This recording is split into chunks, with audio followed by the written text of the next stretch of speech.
నమస్తే అందరికి. ఈరోజు మనం ఇంట్లోనే చాలా ఈజీగా హెల్తీగా ఎనర్జీతో నిండిన డ్రై ఫ్రూట్స్ లడ్డు ఎలా తయారు చేసుకోవాలో చూద్దాం.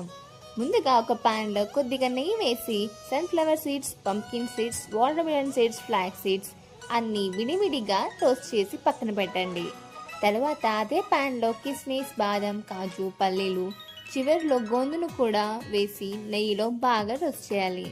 ఇవన్నీ పూర్తిగా చల్లారిన తర్వాత మిక్సీ జార్లో వేసి కొంచెం నోటికి తగిలేలా క్రష్ చేసుకోవాలి. ఇప్పుడు ఒక ప్యాన్లో బెల్లం వేసి కొద్దిగా నీరు పోసి పాకం వచ్చేంత వరకు మరిగించాలి. ఈ వేడి పాకంలోనే మనం క్రష్ చేసిన డ్రై ఫ్రూట్స్ మిశ్రమం వేసి బాగా కలపాలి. కొంచెం చల్లారిన తర్వాత చేతులకు నెయ్యి రాసుకొని చిన్న చిన్న లడ్డులు చేసుకోవాలి. అంతే అండి, tasty and healthy dry fruits ready. ఈ వీడియో నచ్చితే లైక్ చేయండి, షేర్ చేయండి. ఇంకా ఇలాంటి రుచికరమైన రెసిపీల కోసం మా ఛానల్ సబ్స్క్రైబ్ చేసుకోండి.